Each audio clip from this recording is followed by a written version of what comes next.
గురుగారి తదుపరి రాశి సింహరాశి. సింహరాశి వారికి ఏ విధంగా ఉంది 2025 సంవత్సరం? సో 2025 సంవత్సరం సింహరాశి వారికి ఎలా ఉంది అంటే, మఖ 1, 2, 3, 4 పాదాలు, పుబ్బ 1, 2, 3, 4 పాదాలు, ఉత్తర 1వ పాదము. ఈ సంవత్సరం వీళ్ళకి ఆదాయం 11, వ్యయం 11, రాజపూజ్యం 3, అవమానం 6. అర్థమైపోయి ఉంటుంది. సో 12 రాశుల్లో ఫస్ట్ రాశి చాలా దెబ్బలు తినబోతున్న రాశి, చాలా బ్యాడ్గా ఉన్న రాశి సింహరాశి. సింహరాశి జాతకులకు మరీ ముఖ్యంగా తల్లిదండ్రుల్లో ఒకళ్ళకి ఆరోగ్య భంగములు, లేదా తల్లి తరపు, తండ్రి తరపు, లేదా భర్త తరపు, భార్య తరపు వాళ్ళ సూతకం పట్టాల్సి రావచ్చు.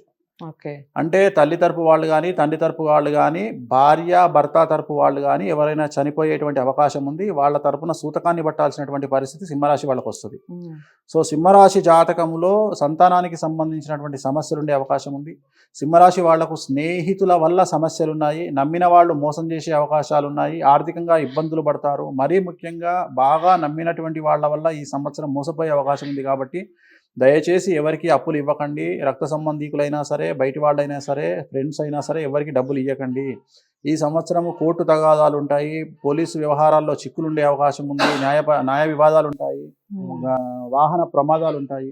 సో ఇలాంటి సమస్యలన్నీ ఈ సంవత్సరం కనిపిస్తూ ఉన్నాయి. స్త్రీలకు మరీ ముఖ్యంగా ప్రేమ వ్యవహారాలు బెడిసి కొట్టొచ్చు. భార్యాభర్తలు కలిసి ఉంటే గొడవలయ్యే, భార్యాభర్తలు విడిపోయే స్థాయికి తీవ్రమయ్యే అవకాశాలు ఉన్నాయి. వ్యాపారస్తులకు ఇన్కమ్ ట్యాక్స్, ఈడీలు లేదా ఇతర ట్యాక్స్ల వల్ల, గవర్నమెంట్ వ్యవహారాల వల్ల సమస్యలు ఉండే అవకాశం ఉంది. అలాగే గవర్నమెంట్ ఉద్యోగస్తులకు ఏసీబీ రైట్స్ అలాంటివి సమస్యలు కనిపిస్తూ ఉన్నాయి.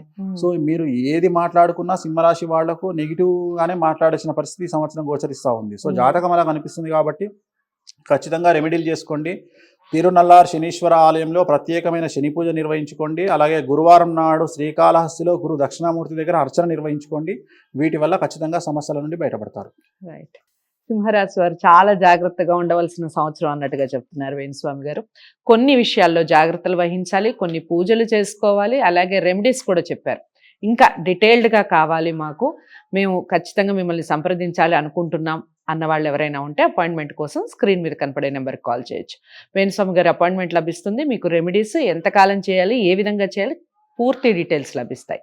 మరి వీడియోని సింహరాశి వారు అందరికీ చేరాలి అంటే లైక్ చేసి షేర్ చేయండి, ఛానల్ని సబ్స్క్రైబ్ చేసుకోండి. తదుపరి రాశితో కలుద్దాం. నమస్తే.